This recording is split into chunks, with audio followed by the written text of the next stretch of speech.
Mute us or do we mute ourselves? Live. We're live. We are live. Ooh. Ooh. What? Oh yeah. Some hits don't make no sense. Ooh, damn. Yeah.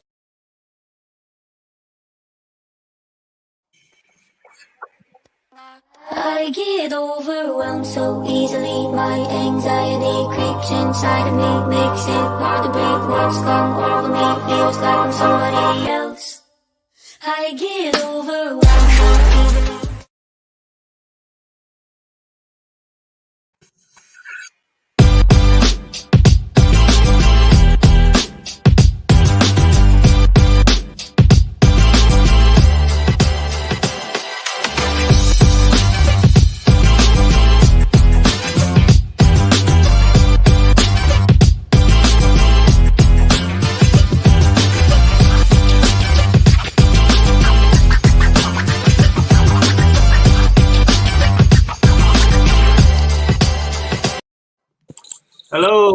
Hello, everyone. Welcome to the 5 Black Comic Show. We're here every Saturday, 5 p.m. Eastern. Today, we are smiling, but we are touching on a subject that is very near and dear to all of our hearts. We have all talked about this topic off the air, when we're not live, and we have somehow, all of us has been touched with this topic. Today, we're talking about suicide, specifically suicide in the Black community. It's not talked about enough. For some reason, people seem to think Black people are immune from suicide, and the rates of suicide in the Black community is pretty high. So we thought that it's only relevant for us to touch on this subject.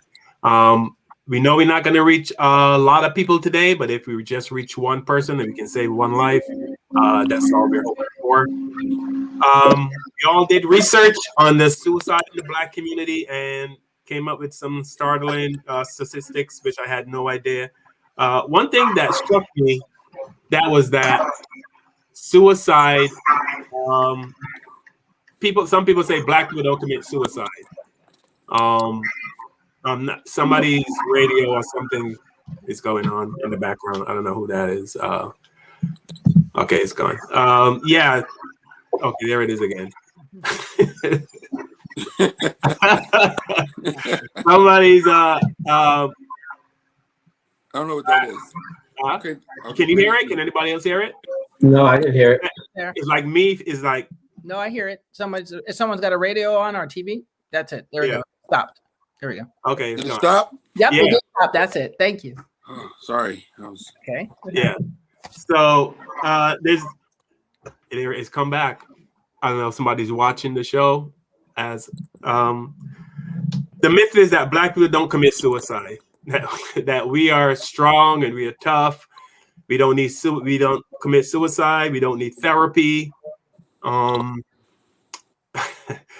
some reason, we are looked at as people who are just tough with no feelings, and that is so not true. Because I've had people in my own family that committed suicide. So, and they were Black. So I know it's real. And I know this thing that Black people don't need therapy, which we're going to get into today. Tanya has a lot of information on that. Black kids, I found out between the ages of 7 and 13 are killing themselves. Black kids between the ages of 7 and 13 are killing themselves at a much faster rate than white kids. One guy said Black mental health is not the same as white mental health. And I so agree with that. I'm not saying that white people's mental health doesn't matter or it's ours is better. Ours is more intense. I think they're both equal, but ours is just different. Because there's stuff that we have to deal with every single day and just simple stuff. And I told you guys a story last week, I think Tuesday, when we had our pre-show meeting. I was in a building with some with some friends recently, and it was myself and four other white dudes, and we were walking around, scouting this building, surveying the building, and we were all together. So we went into a room in one of the buildings, and then I stuck my head out that room, and I looked up and down the hallway, and this white dude came into the room and said, why were you roaming around? I saw you roaming around the building. I don't know who you are. Are you with them? Meaning, am I with the other white dudes?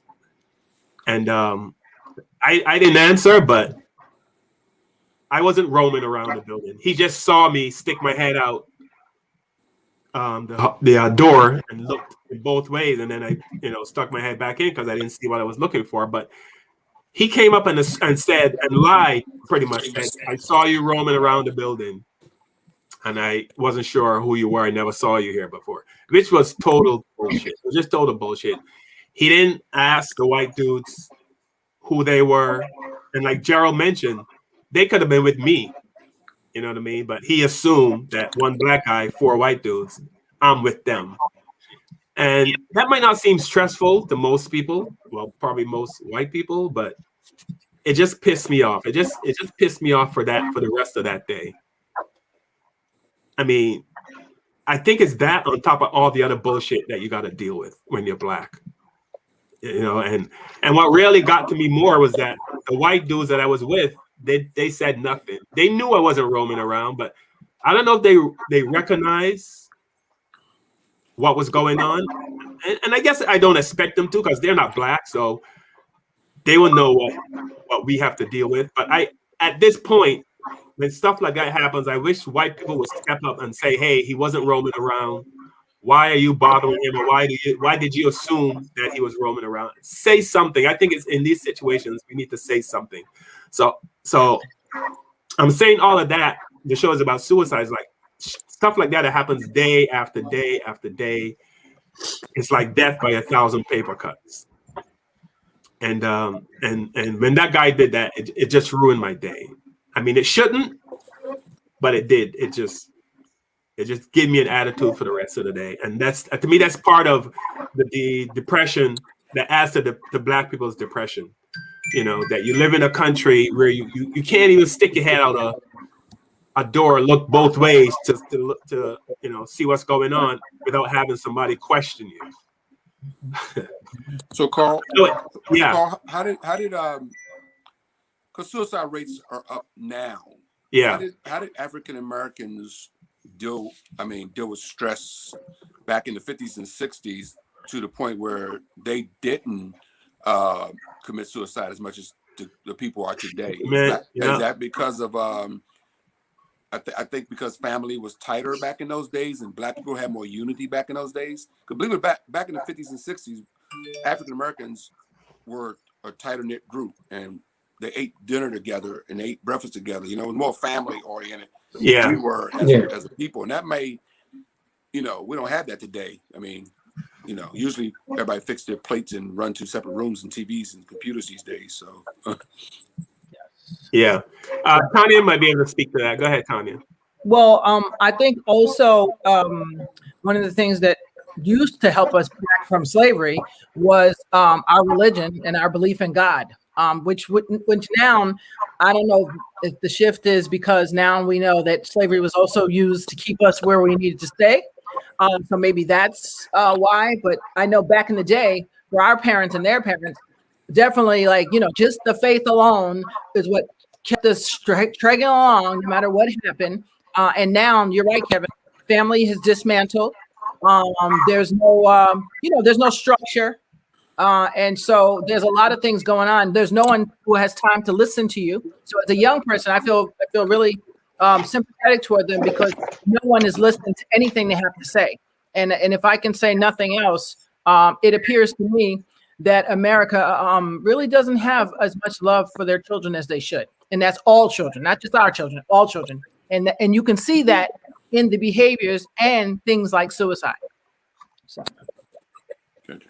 Okay. I also read about a kid that killed himself, a black kid that killed himself. And he left a note saying the reason he killed himself, he was tired of being looked down on. he was like 13 or 14, and he left a note. And his mom, they buried him in like a mausoleum. And when they buried him, they put him up high. His tomb was up high. And she said because he said he got tired of being looked down on, she put him up high. So now people got to look up to him, you know. And I see, that's just what I was getting to, because the bullying thing. I mean, I grew up, you know, in school where bullying happened all the time. Also, I mean, we had nicknames for each other. You know, we called each other names all the time. Joning, as we used to call it, you know, on each other. But we had thick skin. I mean, I got called, my nickname in junior high school was Foots, because I had big feet. And I was a skinny kid. I was a skinny kid with big feet. And I was called Foots, you know. Yeah. Because everywhere I went, hey, Foots, big feet, foot, you know, nonstop, picking on me about my feet, you know. And I was a skinny kid with big feet, you know. And so I never once thought about killing myself over it, though, you know. I mean, today, kids get bullied, and it's a done deal in some cases. You know? I think they get bullied Go ahead, Gerald. Sorry, go ahead. I was going to say, it's not the same type of bullying, because if you get bullied in your school, the people in your school are calling you Foots. Nowadays, with social media, the people in your school, the people in your neighborhood, the people in the next town over, people in other cities are going online and calling you that you've never even seen before, because social media is so wide, they can broadcast it. They're broadcasting it to the world. Okay, yeah. I mean, because now you can get bullied. They can be in your face. They can be on your Instagram. They can be in your Facebook, you know, Snapchat. They can bully you from all directions. And I mean, but think about that. If someone's able to bully me online, think about all the heightened trauma or things that are going on in my life that added to it so much that I actually committed, you know, did the actual act. That says a lot. A lot. Also, too, on a grander scale, it's kind of interesting that along with Kevin, I was in the same boat.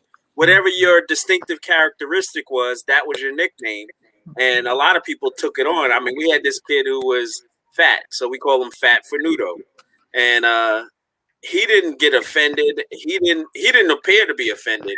He might have went home, but he would call himself, hey, it's Fat Fernudo.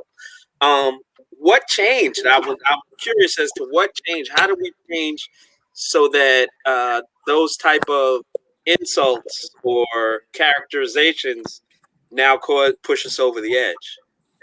Yeah, that's what I was trying to ask. Yeah, that's what I was getting at. Daz, how do we get to that point where, you know, because we got it, man. We got picked on. We didn't have the internet to, you know, but you know, we still got joned on and picked on and talked about, you know. And I don't know if that's the reason suicide rates are up in America amongst African Americans. Yeah. You know, some of it could be the stress of racism, like Carl was saying. It's exhausting being an African American. Very exhausting. Yeah. I don't think it's exhausting just living in this skin, going out in the mall or to the store, or just driving and hoping a cop doesn't get behind you. And you know, I think all people don't want cops behind them, but when a cop gets behind an African American, it's 10 times more stressful than a cop getting behind a blue-eyed blind guy, you know. But there's just a stress every day of just being Black in America is very stressful. You know. Yeah, Kevin. When I go out to buy stuff, if I have to go into like a small mom and pop store, like a convenience store, I say to myself, and I used to say this to my sons. Okay, let's go in here and scare some white people. I mean, I did it yesterday. I was going to a store. It was a small store, you know, and I know when a Black man walks in, I know they're scared. So I just say, okay, I'm going to go in here now and scare some white people, you know. But I don't go in looking scary. I do the Black man thing. I try to smile, you know, to my mask. Try to act pleasant, but you know that don't help. You're still Black. I don't care how much you're smiling. That's even worse. Now everybody's wearing a mask. Exactly. You have to put on your mask, not a robber. Can you have a mask that has a smile that says "not a robber"? You know, I know I mentioned James Baldwin before, but James Baldwin said to be a Negro in this country and to be relatively conscious is to be in rage almost all of the time. So what you're saying about going out into the community and having that deal with all these stressors constantly, that's just part of it. And I don't think it's just the making fun of or just the teasing. I think it becomes like alchemy. It's a combination of a bunch of things that starts to pile on them. Yes. And you hit it on the head. Imagine, well, here's the thing. Imagine being a black teenager in this society right now, with all the things gone on between Floyd and the Proud Boys and this and that. And then you have on top of that, there's no home life, there's no home structure, there's no more grandma in the house, there's no more grandpa, there's no, add all that in. And then you add on, some are smoking weed, and the weed has more than just weed on it. Some may be on antidepressants, and the antidepressants cause more depression. So add all those factors in, and I believe that's how you get a breakdown. And that's for all youth, but our youth particularly have to also deal with the racism factor, which is really, like you said, it's overburdening. It's overburdening even for me as an adult who can understand. I can't imagine being a teenager right now. They feel like they're not being heard, they're not being loved, and that no one's in their corner for them. And there's nothing really. Think about it. When we were young kids, we had roller skating rinks, bowling alleys. We had a lot of fun stuff to do. Name something that these kids have today besides a Game Boy to go actually physically take them off the street and do? Interestingly enough, when I was doing the research for suicide, some of the characteristics of someone who could be suicidal, they said rage, anger, frustration, bitterness, resentment, grief, and despair are many of the characteristics of depression and suicide. And that sounds just like racism. When you're under racism, you go through the same emotions. Yes. And no one's paying attention, though, Des, to the medication piece, too. A lot of these kids are also getting medications, which is fine if they're monitored and they're in therapy. If they're just taking the medications and they're not doing therapy, there's a whole nother beast, because some of them substitute in and out and say, well, I'm going to take my meds today because I'm going to drink or I'm going to smoke. You know what I'm saying? So little things like that, when they do these psychosocials, it's hard to get to the bottom, because kids ain't going to tell. First of all, young people, especially young black people, are like, I am not telling you my business. You know how we do. That's just a thing. And so that's a problem, because when they sit down and do the psychosocials to get assessed, they're probably telling a lie. So unless you're psychic, you won't even know. But I'm telling you, it's a breakdown of all the above that's causing this. And they're not talking about the things like medication. Maybe they need some. Maybe they're on some and they're taking them. And I know many teenagers who were prescribed antidepressants. They took them for a minute, then they just on their own stopped. Their parents didn't even know. So they were wondering why their kid was raging and breaking walls and like doing crazy things. And I was like, well, they tell you on the bottle, you can't just stop. So little things like that add into, now I'm home alone, there's nobody around, and all those thoughts that are going in my head chattering, maybe I'll try it. You see what I'm saying? A bunch of, and this goes to my point, Tanya. What are some of the ways that these people are killing themselves? Because how I feel about this whole thing, and I'll get to the hanging thing as we move on. But what are some of the ways that from your research that these people are killing, African Americans are killing themselves? Is it just taking pills, or is it? I know there's a lot of gunshots. I saw a lot. That's what online was saying. It's mostly gunshots. So it's a lot of self-inflicted gunshots is the way people. Yeah, self-inflicted gunshots. Yeah. So there's no hanging. No. That's not. They said asphyxiation. Well, that depends. Asphyxiation, I don't know. The ones I know about was pills or some other, even a bridge, but hanging. Yeah. So Sandra Bland was murdered. Okay, I got it. Yeah, I believe so. Allegedly. But that's like when they're cutting. Like I've have relatives that were cutters. Where they're cutting themselves and they're trying to do that. Or you hear about the gunshots. You hear about taking an abundance of pills. So these things that are readily available to them, because number one, there's unfortunately they have access to guns.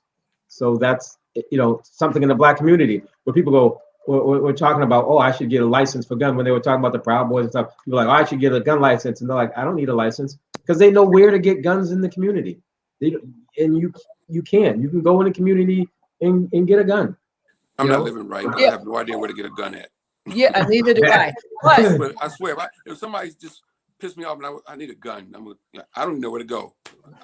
I'm doing something wrong. Yeah, unfortunately, I can make a couple of phone calls and get a gun.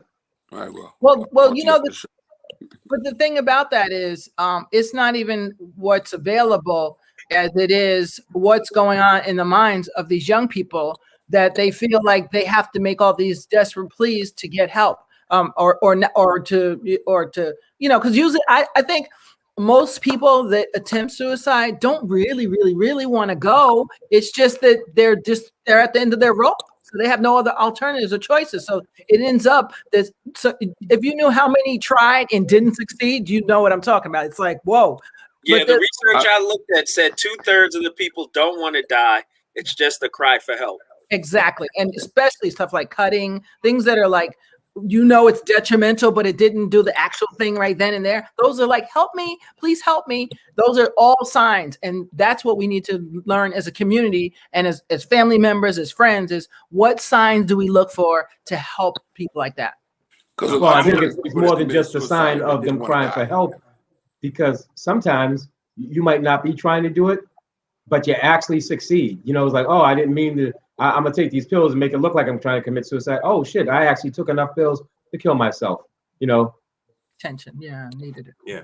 I'm gonna read a couple comments and then we can talk about the signs to look for. I want to say hi to Norma Staley, Tony Viagra, Anthony Wilder, Pamela Jones. These are just a couple of people. I'm not gonna get to mention everyone. I'm going to read some comments here. Anthony Wilder says, the needs of the Black community is very different, and unfortunately, white therapists don't understand or want to understand. That's why people leave after 1 or 2 sessions. That is absolutely true. Like I talked about when I talked about how I was in that building and the guy came up to me and said, hey, I saw you roaming around. To everybody else, that seems like, well, so what's the big deal? You know what I mean? But to me, it's a big deal, because I got to deal with this shit every single day, and I just feel like some days I want a friggin' break, man. It's like, why am I a suspect every single day? You know what I mean? Even in your own house, you get solicitors come to your house. You know what I mean? A guy came to my house a few months ago. I opened the door. He goes, "Are you the homeowner?" I say, "Yes." "Do you live here?" "Yes." "Do you pay the mortgage?" "Yes." You know what I mean? Like, rattle off all these questions. Do you sign? You know what I mean? You pay the bill? I'm like, dude, what the fuck do you want? Really? But he was selling solar panels, and he just wanted to make sure I was a home. All you have to do, ask me, is this your home? Yes. End of discussion. He rattled off all these different questions, like he was shocked that you own a home. Right? So it's stuff like that on top of all the other bullshit that we have to deal with. You know what I mean? And when I see, you ever seen police arresting a black man or a black person and they just don't want to be touched? And people are like, why don't you just go? I understand that. I hate it. I mean, I've been arrested and I don't friggin' touch me. I just hate it when a white policeman puts his hands on me. It just feels, it's just like one more thing on top of all the other bullshit that I have to deal with. Now I have this white dude with his hands on me. You know what I mean? Like, don't fucking touch me, man. You know what I mean? So I get it. I really do get it. And I know people see black people being arrested and they're like, why don't you just remain calm and let the police put the handcuffs on you? You know what I mean? It sounds simple. That's, you know what I mean? But it's just irritating that this is just one more bullshit. Even though the black person might have done something to be arrested, I still understand why they don't want to be manhandled by the police. You know, I really do get that. And Anthony, hey Pamela Jones, I think I said hi to her. Patricia Felix, hi, and thanks for the videos, Patricia. You saved me a lot of work with those videos.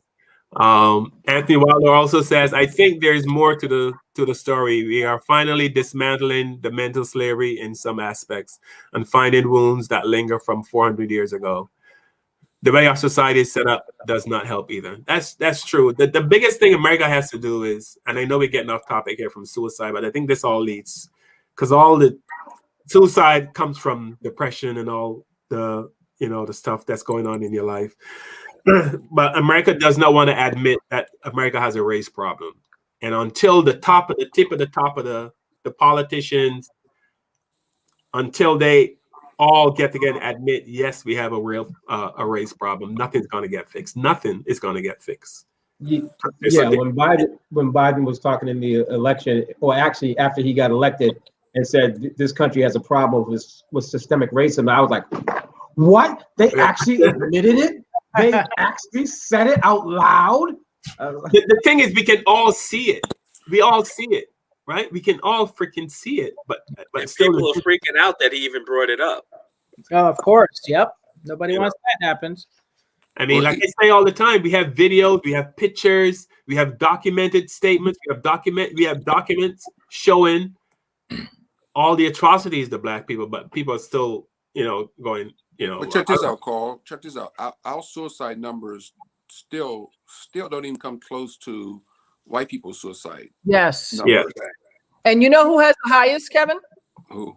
Asian? Believe it or not, I was very surprised. It's actually Native Americans and Latino. Really? Then I think it comes, I want to say Asian, and then white male, then us. So we're still at the bottom, believe it or not, of the poll. But considering we make up only 14%, it's still a lot. Native American. Wow, we never thought that. Wow. Yes, they if you knew I had to stop the research because it was very depressing, the stuff I found. It was We'll do a show on Native Americans because they're still it's still a lot to talk about them. I mean, if you think about the atrocities that were done to Blacks, that was done to them actually, before they started the importing slaves, and more on top of that. If you ever look at movies like Soldier Blue, which was banned in the United States for a while because it actually showed how the U.S. cavalry was committing atrocities against Native Americans. That they would cut off women's breasts and use them as a tobacco pouch, to keep your tobacco in to smoke with. So that's what you were using to keep your tobacco in. You're slaughtering a woman. There's tons of documentaries on the alcoholism and the desperate life that the Native Americans live that lead to their suicide. Yes, but there's such a high rate. I didn't even know until I did all that research. I mean, I had an idea, but I just was like overwhelmed at how much it is. No one's talking about it. Patricia says Native American incarceration is high as well. Oh yeah. Yeah. Well, anybody brown or Black. That's right. That's for anybody that was originally here. They're trying to get. Yeah. I mean, former policeman that was a police. I forgot his name, but he was a police in California for 35 years. He's now touring the country. He wrote a book. I don't remember the name of the book. But he said they are taught in the academy to go after Black people, Black men. I said that, and nobody believed me. Yes, he said it's a fact, and he said he's gotten death threats. People were threatening to kill him, but he said it is a fact. Yep. In the academy, you're taught to go after Black men, to fear Black men. He said the bigger and darker the Black man, the more he's feared, and the more needs to be taken down. Yep. Wow. And empty your damn rounds. That's what they're taught too. Yeah. Empty and ask questions later, which is horrible, but that's another story. I mean, you can see why suicide rates are up, right? I mean, I also read that Black men that came home from the service, I don't know if this was after World War II, I'm thinking, or Vietnam, whatever. Their suicide rates were really high, and the reason high now. Yeah. Very they high. came back to a country that they were fighting for and were treated like crap. Yes. Right. Yes. So, you know what I mean? You come back to after fighting for your country thinking that you're going to get a hero's welcome from everyone. and you still can't drink at the same water fountain. Or you got to eat your food in the back of the restaurant. You know. I have a list here of some famous Black celebrities who committed suicide. Yeah. Rob Plattis from Milli Vanilli. Remember him? Yeah. That's how he Yeah, he committed suicide. Yeah. He committed suicide at age 33. Phyllis Hyman, R&B singer who I worked with several times, and she was an amazing person. I opened her show a few times. She passed. She committed suicide. Don Cornelius from Soul Train. Yeah. Yep. Speaking of shooting I yourself. didn't know that. Actually, that's in his. They have a story on one of the channels, either Hulu or something, about Soul Train and about how he, started the whole Soul Train thing and how, American Bandstand copied them and and just the whole everything he went through, and then they show him actually taking his life. Well, he had Alzheimer's disease. That's how you say it. Did he? Yeah. Yeah, some kind of he was getting sick from that, and he didn't want to stick around to battle it. Right. It was, right. And he gave up, and that's that was it for him. He couldn't handle that disease. It was, doing his work on him, and he shot himself in the head. So Phyllis Hyman died of not drug overdose, just prescription pills. Right. She was crying out for help for years. Her song said it all. Yeah, her song said it all. Yeah, she had a lot of problems, man. Yeah, beautiful person. That's sad. I've been backstage with her. She was an amazing person and amazing personality, and an even better singer. But yes. How did Donny Hathaway die? Well, they say suicide. That's another interesting case because they said he jumped off out his apartment window in New York City and committed suicide. But his family is saying that Donny Hathaway was extremely afraid of heights, and if he'd have killed himself, it never would have been from jumping out of a freaking window. Exactly. Oh, wow. Like, for example, I'm afraid of heights. Everybody in my family knows how. So everybody go, yeah, Kevin Lee jumped off the Empire State Building. Nope, didn't happen. Right. Who's gonna now we know? I know I ain't going out like that. So yeah, his family said that he's terrified of heights. So for him to jump out, 5 stories up out of his apartment building in New York City to kill himself, right. Yeah. So they don't know what happened to Donny Hathaway, and of course stuff that happened back in the 70s, right? Mm-hmm. They just let it. They don't investigate these things, man. They don't go into this full investigation to find out what happened to Donny Hathaway. Sandra Bland. I can't believe that the powerful African Americans that we have in this country is not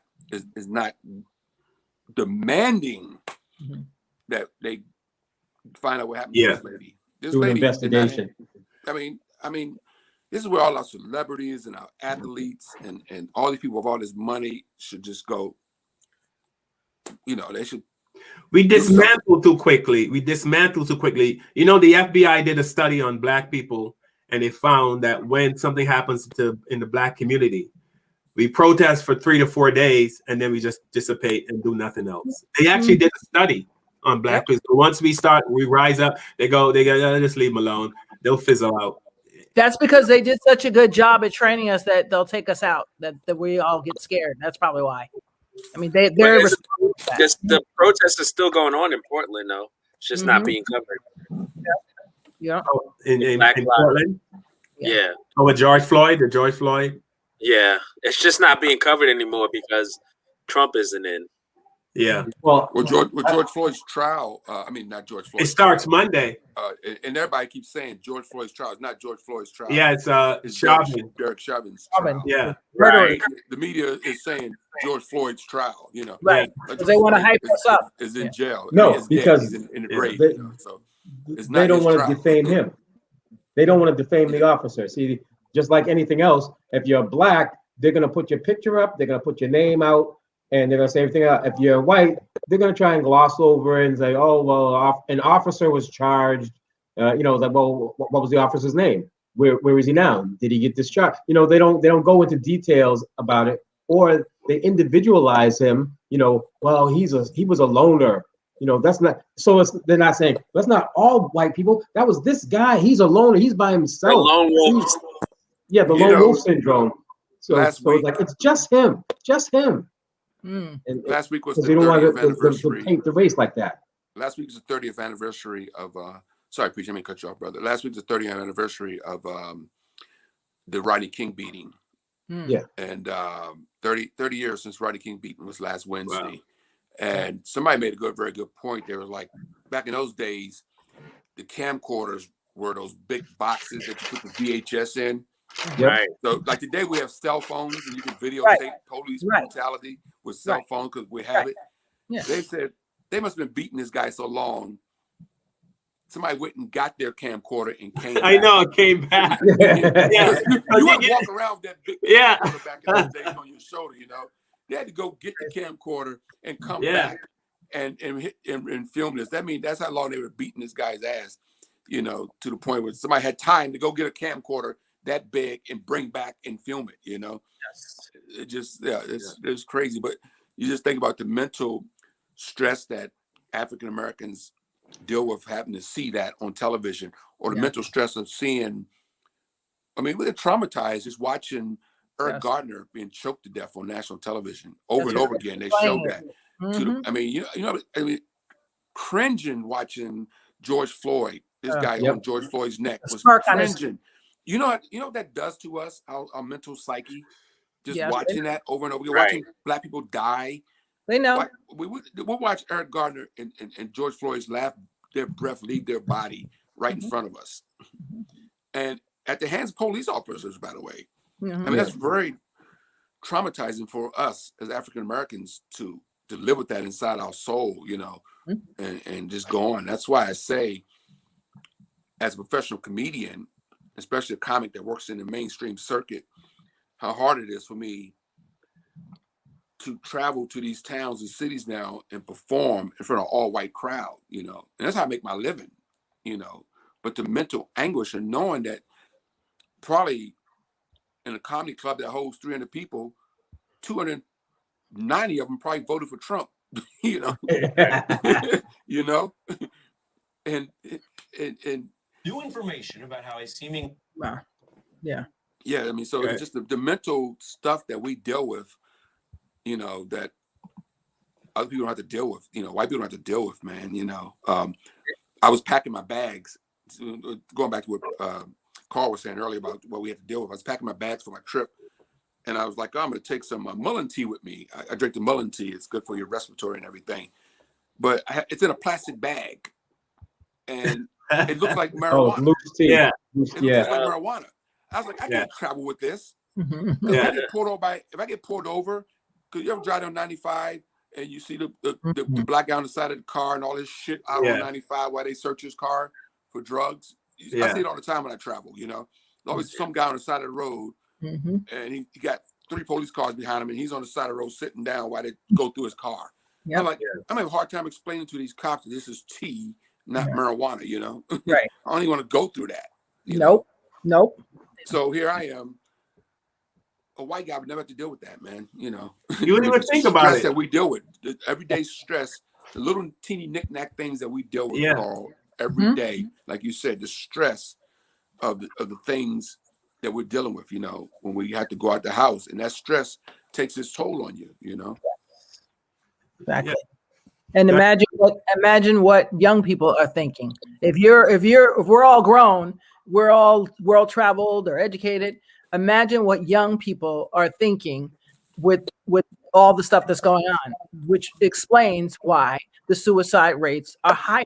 Because if we're barely making it, and we're doing it, but some of us are hanging on by thin thread. Some of us have our comedy, some of us have our work, or we have our other responsibilities. So we have to just dredge through or whatever, which is where those stereotypes come from. But for young people who are just starting out mentally in life, they don't know how to process this. And they feel like there's nowhere to turn, there's nowhere to go. And clearly, judging by television, no one cares about us. And we are disposable. I think the young man here, Anthony Wilder, a friend of yours down here, he said something that is absolutely correct. Continued trauma and that we're Black people are disposable. That's kind of how the young people feel. Like nobody gives a shit about me. Why should I care about me? Why should I be out here going to college for what? What am I going to have to work?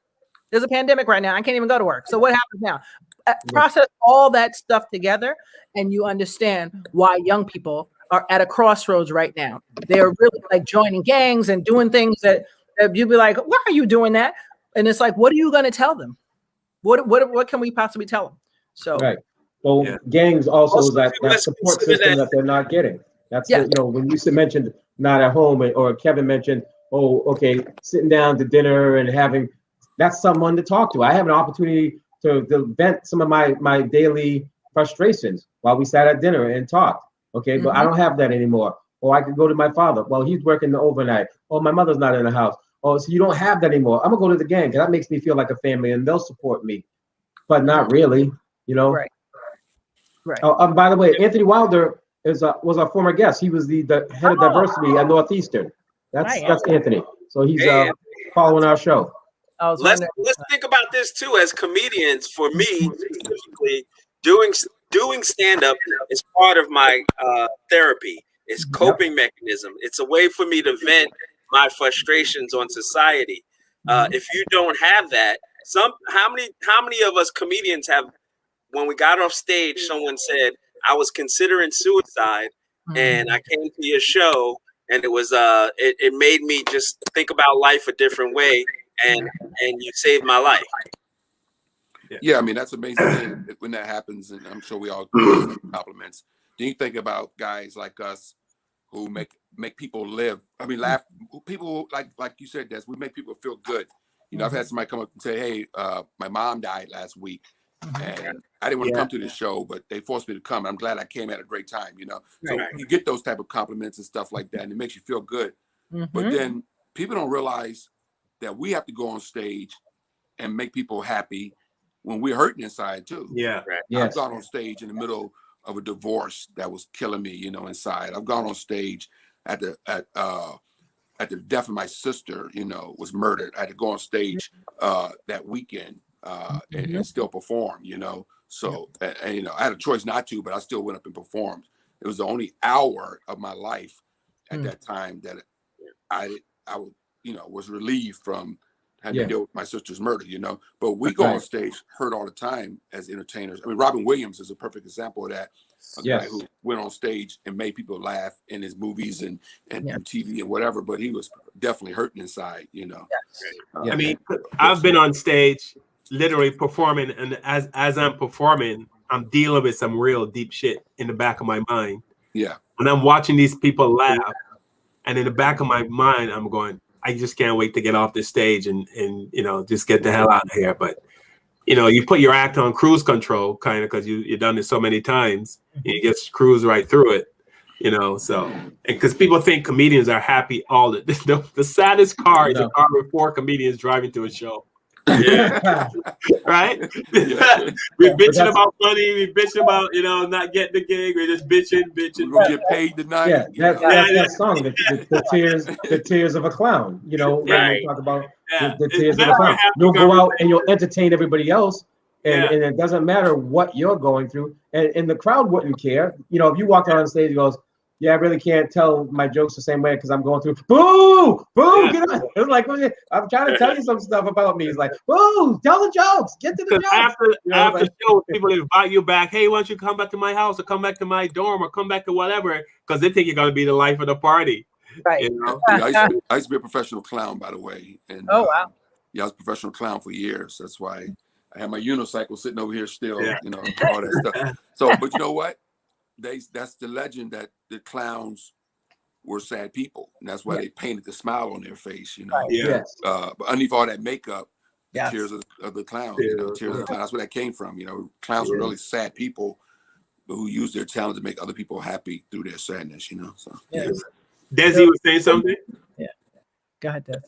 No, I thought Tanya had some signs to look for. One of the things, I have a statement I can say, like one of the things I wrote down notes when I was thinking about this.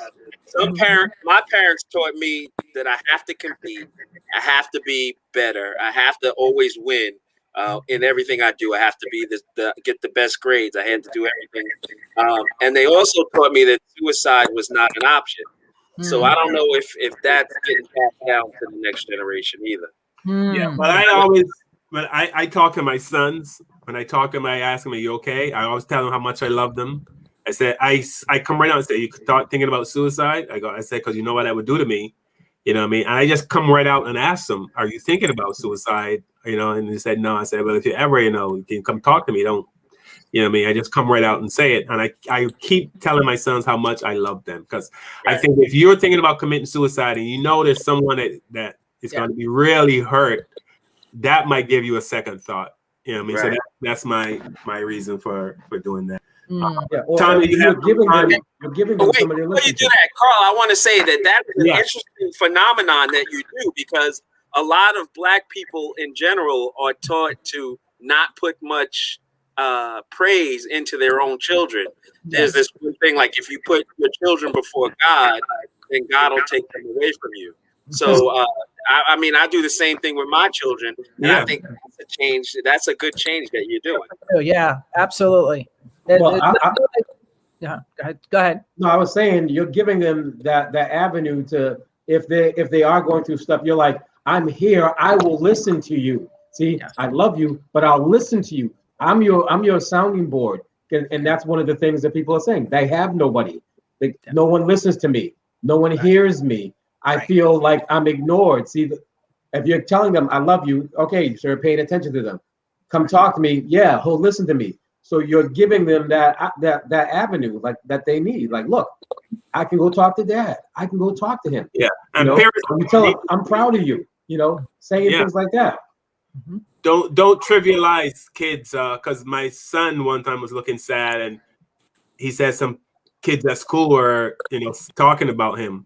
And I almost said, "Oh, don't worry about them. I love you." But I realized he has to go to school with these kids. Yep. It's easy for me to say, "Don't worry about them. Come home to me. I love you." But he's at school with these kids 8 hours a day. Right. You know what I mean? So I had to take a different route. And I said, "Listen, kids are like that. They're going to, you know what I mean? But success is the best revenge." I tell my kids that all the time. Success is the best revenge. You know what I mean? You just work hard in school, and at the end of the day, later in life, you don't come out on top and they'll be on the bottom. That kind of conversation. Right. I was ready to tell him, which I'm sure a lot of people do, is don't worry about that problem and then minimize it. And it's a minimal problem for you as an adult. You know what I mean? But for kids, and that's why kids have to get these $300 Jordans, $400 Jordans, because if they go to school with the Walmart special, you know what I mean? Well, let me ask you. It might not seem like anything to us, but right? All the parents on the panel, have you given your kids snaps or advice on how to come back when you get an assault? Because my kids are 8, 6, and 5, and 3, and I'll tell them, if someone talks about this about you, you got to look them up and down. You talk about that. Like, so I do that. I call it mental martial arts. Like, you got to be ready to take on and deflect it right back to them. Yes. Yeah, I definitely train my girls that way. Yeah. I told my son, somebody talk about your toes, you just look them up and down. You find something on them. Yeah. Well, you have to have good tools for them to use, like you said. Because like you said, Carl, they have to go out. We don't have to go out to the school. So they have, if we don't give them the right tools, they will be like withered up and it'll really eat them alive. And then they get more suicidal. That is a very real thing. So that is important, starting as young as 4 years old. I had a kid tell me they used to call him Darky. That's his friends who call him Blackie. And I was like, "What? You let them call you that?" He says, "Well, it's like 10 of them. And what am I going to say? You're going to tell them I'm black, but I'm beautiful." That's what you're going to say. Right. These were black kids, by the way, telling him this. Yeah. But he was it was very depressing, very, very depressing to him. And I said, "It's only depressing because you're making it that way." He goes, "What do you mean?" I said, "Because you're going to have to hone up to this and figure out how can you, if you can't stop them, that at least you can bypass the meaning so that it doesn't hurt so much. You got to do one of the two, because you can't have someone with a word. A word is a thing that just goes out there and boom, and it disappears as soon as you don't listen to it, right? So I had to coach this kid and tell him that, you have to have a way to tell them something. So every time they call you Blackie or Darky or whatever, Patricia, you said a good thing down here. see what Patricia said about self-image, weight, Yeah, skin. self-image, weight, skin color, etc. is a huge women. factor Yeah. for Even though suicide amongst young Black women. Yes, that was a very good comment because that I'm telling you, if I could tell you how many times I've heard young Black kids and women and boys, by the way, be very careful because they will have things like anorexia and you won't even know it. You won't even have a clue because you're not looking for it because it's a boy, you know, those stereotypes. But you have to give them the tools so that they can it's like something to bounce off of them. I call you, hey, you're stupid, Carl, and you'll be like, I may be stupid, but I still get A's, whatever. You know what I'm saying? Sort of like being a comic. You gotta come back with it's kind of like when, like I said earlier in the show, when they teach me about having big feet. Mm-hmm. When I was a grown man, having big feet is a good thing. There you go. That was too easy. You know what I'm saying? The tables turned. Yeah, exactly. Okay, Karen Francis. Hi, Karen. Karen Francis said, your kids have to know that you are there for them to talk about anything. Absolutely. Yes. And she also said, the old sticks and stones may break my bones, but words don't harm is so wrong. Words cut like knives. Yes, right. Words have power. Yeah. Yes. And especially when you don't have a good backdrop to pick you up when you fall. So that's why home life is so, like, I can't even tell you how crucial it is. It makes a big difference. Even as a foster kid, you would think I would be more messed up or I'd be more jacked up. But because I had the last foster parents I had were good. There was other things that went on, but overall, I probably didn't succumb to all the other stuff that the other kids came to because I knew my mom, I could sit down and talk to her. You know what I'm saying? Right. So, you know. And you're lucky. And that's something that they need to do in the Black community is take the taboos away from the things that we need that actually help us. You know, there's such a taboo about going to therapy. I mean, there are radio personalities that talk about, I go to therapy every week. I go to therapy every week, you know, and I'm not ashamed to tell, especially my kids that, like, my sons, like, they're like, oh, where you at? I'm doing therapy. You're not going to be able to contact me between this hour and this hour. And they're like, you do therapy? Yeah, I do. Because it helps me. It's not because I'm crazy. Then that's the first thing. Oh, you're crazy. No, not because you're crazy. It's because you want to keep yourself mentally healthy. You go to the gym, you go, oh, I'm going to work out. Well, you're working out your brain now. You're working out your mental health. You're making sure you stay strong mentally. So you want to go to the gym? Yeah, go to the gym and go to therapy too. Yeah. All right, we got 10 minutes left in the show. Tanya, we're going to do the signs. And I'm sure it's different in adults from kids. And also, we're going to do some solutions that you're going to take us through.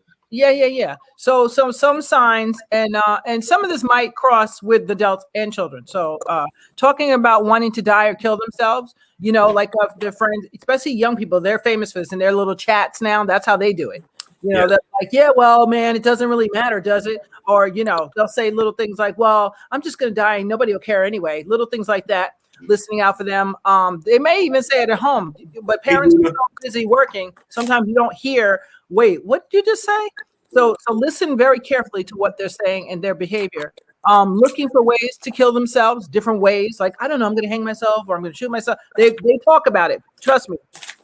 You'd be surprised how many actually talk about it, but no one ever heard anything they're saying. They're searching online or buying a gun. That's a big one. For adults, I know a big one for adults, and I learned this. I used to work at a gym, and when I was like 11, it was like 10 or 11, the late end of the night, excuse me, and there was nobody left. I was closing up, and a guy came in insisting to the point of I was scared that you're going to close my account now, and I want it closed right now. And I was like, what? What do you mean? I said, it's such and such time. How about this? Let me take your number, and I promise you I'll get it closed first thing in the morning. And he was like, I want it now. And my spirit guy says, stop. Don't react. Something's wrong. And sure enough, he committed suicide and killed his family the next day. So that's a big sign when someone wants to close memberships, give you their house all of a sudden out of the blue. You know, hey, Carl, you're a great friend. Listen, why don't you just take the deed to my house? You're like, what? What do you mean the deed to the house? Why would you give me the deed to your house? Little things like that. What's another one? Talking about feeling hopeless, or having no reason to live. Talking about feeling trapped or in an unbearable pain. When they talk about being a burden to others, especially kids, little kids do this. I heard a young girl, she's about 7 years old, nobody really loves me. I should just kill myself. And we were like, you're 7. Like, how do you even know what that is? So it can be that young, believe it or not. Increasing use of alcohol and drugs. That's a big one. Especially someone who normally doesn't do that. You should be like, the red flag. Acting anxious or agitated or behaving recklessly.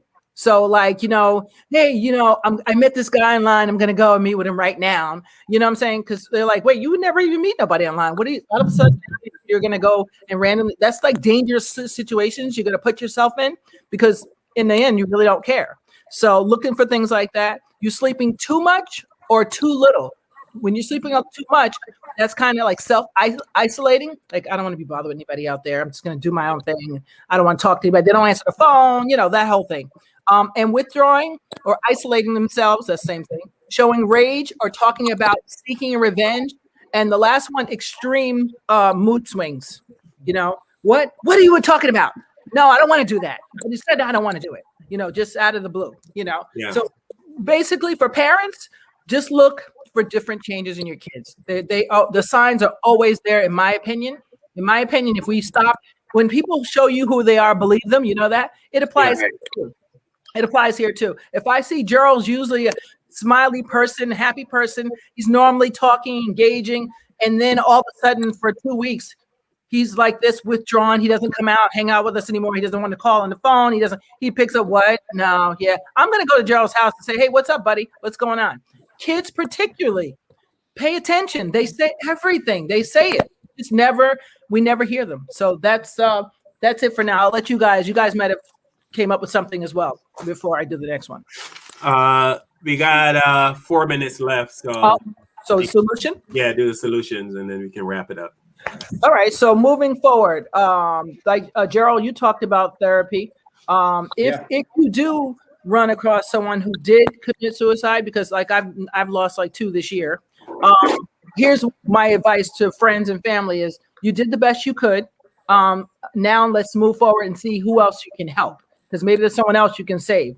Because oftentimes when someone does commit suicide, you got to look at the circle around them and make sure that they're okay as well. Because, especially if it's like a dad and they have kids, or kids and they have dad, look around everybody else or your other children or siblings to make sure they're okay too. Because they may be hurting so bad from that person doing suicide that they may actually consider it themselves. And that happened to someone I know just like about 3 weeks ago. So pay attention to other people too, if suicide does happen. And if it does, and you tried your best, remember it was a cry for help. And sometimes we just, just like with addiction, sometimes people have to ask for help. We don't know that they need help. And sometimes we try our best, and even in our best, it doesn't work. That's okay. Just do the best you can do. What's the other one? Most importantly, let people know that they are needed, that they're wanted. You know what I'm saying? I particularly like to check in on people I know who really don't have anybody. That's just my thing. It's always been my thing. I don't know where I get it from, but I just like checking in on people. Some people don't. But if you know people that are normally one way and they're switching their gears, just check in on them. Hey, what's up? How you doing? What's going on? Sometimes that one call or that one pick me up can actually save and talk somebody back to life. Like I had a guy tell me once in a bar, that this is thousands of years ago, that it was a night he was going to commit suicide. And I talk a lot like now. But for one, but no, listen, this is why I say God does everything for a reason. Because let me tell you, that night he was going to go and kill himself because he had lost custody of his children. He had no way of seeing them. It's like a long story. It was bad. But I sat to him and was like, dude, are you kidding me? That's why you're gonna get dude, that's not. He said, well, you don't understand. I totally understand.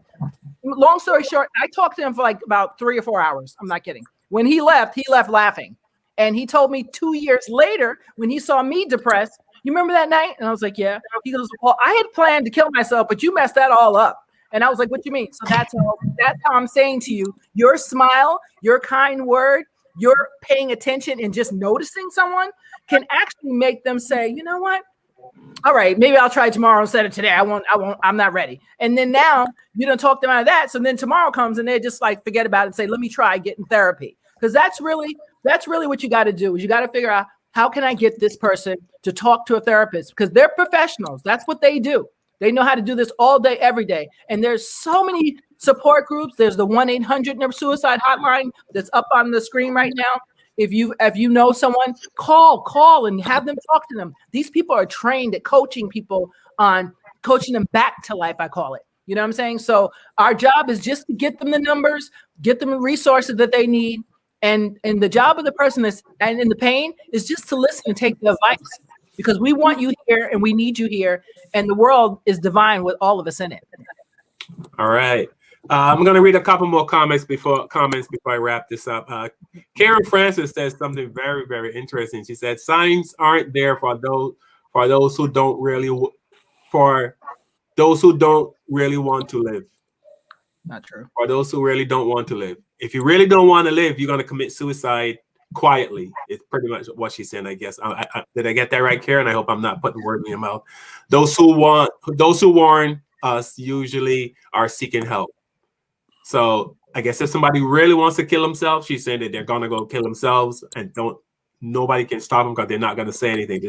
They're just going to go jump off that bridge, and you can't stop them because they're really bound and determined to kill themselves. The people who really need help, they're going to, do it half-heartedly, I guess. Well, that's true, but the point is to find the sign so that at least you can say, I knew something was wrong, I tried my best, and then if it's out of your hands, obviously, if they do it, because like she said, if they want to, they're going to. Yeah. Anthony Wilder says, looking at the circle of people is so important. I dealt with that in my last job with college students. Patricia says, it's easy for someone to take their life if they've witnessed someone else do it, especially a child and a parent. That is true also. If you got suicide in your family, people, I guess a kid will see that, okay, that's how I deal with my problems. I just, kill myself, which is never a solution. And if anyone's watching this, thinking that suicide is the answer, because it does seem like you just want it to end. And we've all been there in our lives where you just want whatever's going on in life, you just want it to end. You just want it to stop. I don't think you really want to die. I think you just want to go to sleep and wake up and all your problems be gone. Yes. So people that commit suicide, I don't think they really want to die. Right. They just want, if I go to sleep for like a year or two and didn't wake up, my problems will be gone. Yeah, that's what they might think. But see, right. Suicide is that permanent solution to a temporary problem. Even if that problem is 5 years or 10 years, that's still temporary. That's only a piece of your life. When you think of how old you are now, if someone told you, 5 years of your life, you're like, no, that's forever. Especially if you're a teenager. 5 years seems like a long time. Yes. But when you get older, you realize, those 5 years, those were horrible, but I made it. I made it through. Yes. Yeah. So suicide is not the answer. I'm going to leave that as our final word. Gerald, what we have coming up next week? And you're never ready when I say that. You have to go look. I am ready because I have the pages right here. What are you talking about? I'm never ready. How can you say that to me? That hurts my feelings. Makes me want to feel like I want to do something to myself. Anyway. You're never ready. Go ahead. All right. So, and Karen, can you tell Gerald we don't have ox carts in Barbados?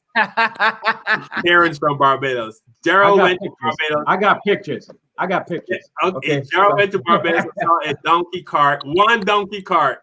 And Gerald think that we all ride around on donkey carts. So. I got a picture. I have pictures. I have photographic evidence.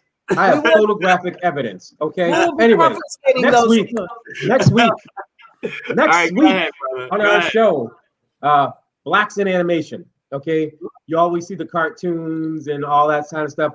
Well, we're going to be talking about Blacks in Animation. We have our special guest who has worked on the Little Bill Show, Dora the Explorer, on the Spike Network for Nickelodeon, and he's actually a author, producer, and director right now.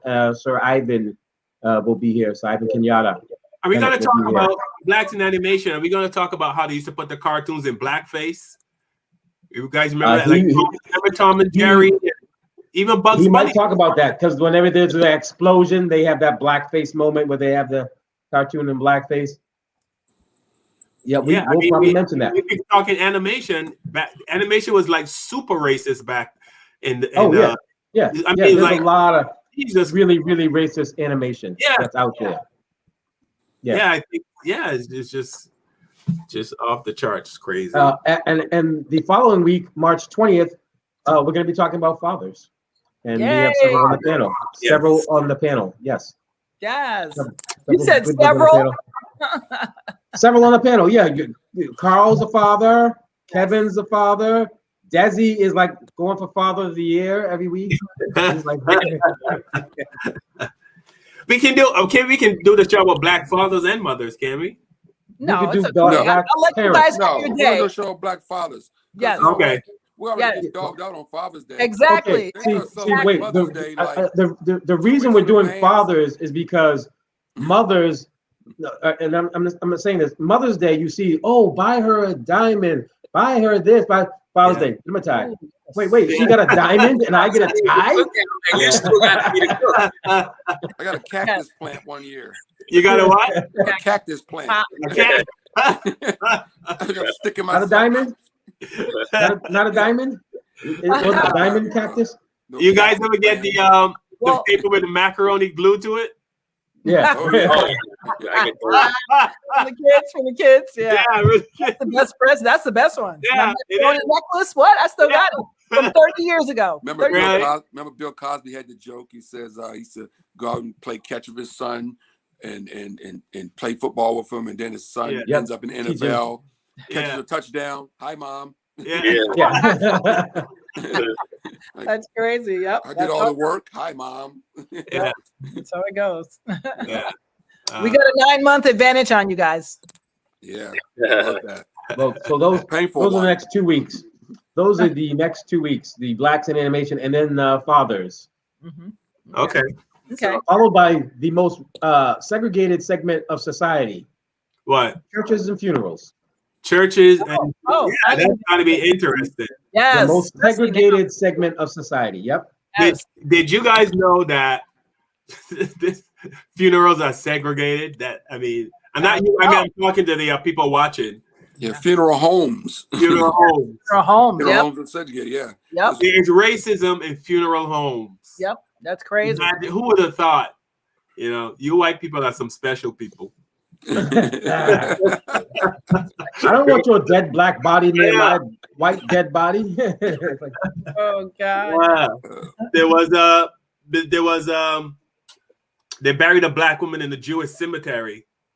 And when one Jewish woman found out, she went to court to ask the court to dig her up and move her to a non-Jewish. Dig her up. Dig her up. Yeah. Look it up. Google it. If you don't believe me, Google it.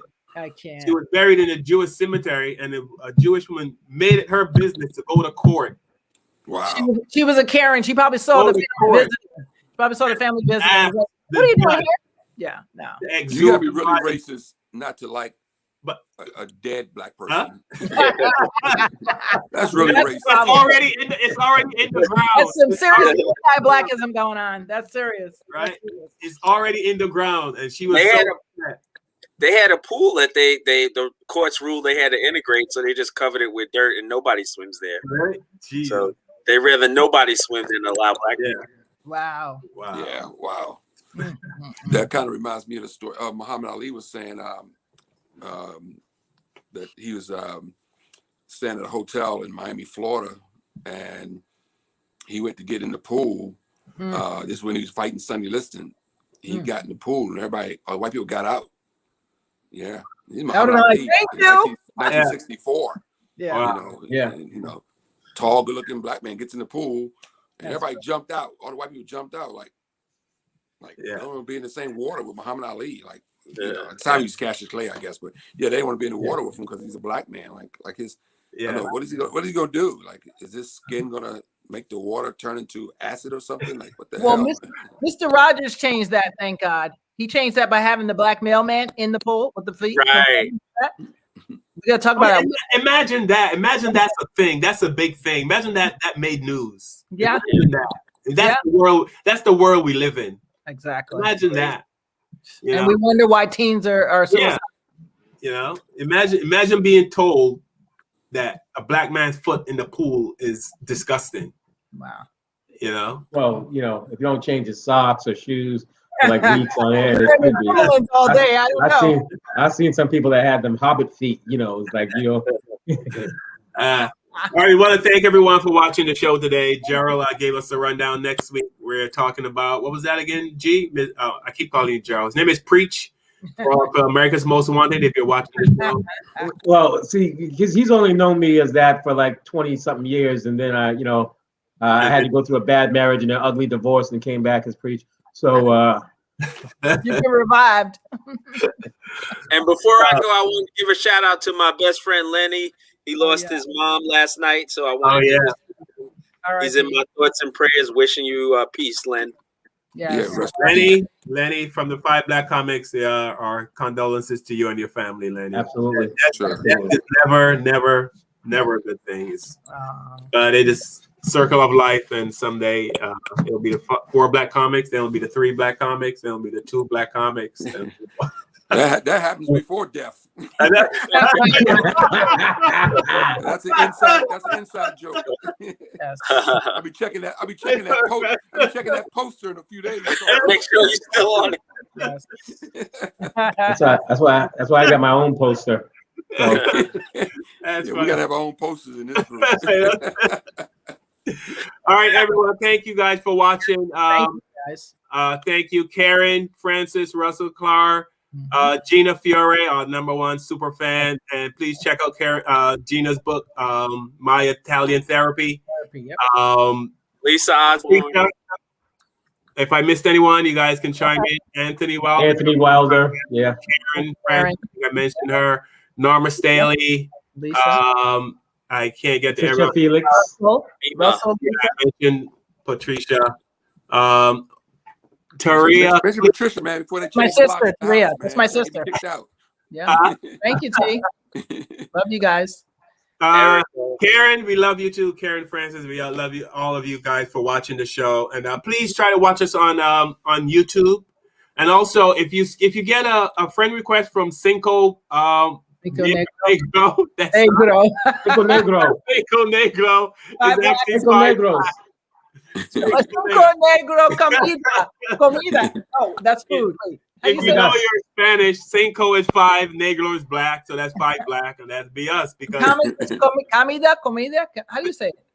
But they wouldn't allow me to put that. Okay. Facebook would not allow me to put 5 Black Comics, so I had to choose Cinco Negro. So please don't deny the friend request from Cinco Negro. That's because I had people contact me, go, who the hell is this? That's what I did. I was like, who is that?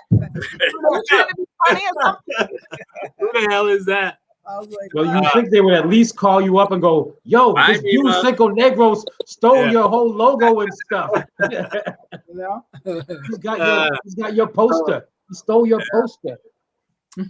Thanks to everyone for watching the show. We're going to see you guys next week. You guys have a great day, great weekend. And everybody, please try to stay safe.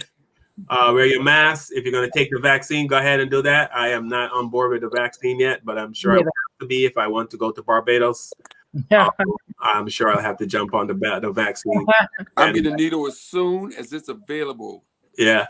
As soon as it's available. I'm changing my mind too, I think. Shoot me. Oh, really? Not me. Yeah, I will never travel out the country again. I'm gonna be homebound. All right, guys. We love all you guys that watch us every Saturday. Please tell your friends, tell your family, and please try to watch us on YouTube. Facebook is great also, but we're trying to move our platform to YouTube. All right. All right. Thanks for watching. Everyone. Bye, guys. Peace and love. All right.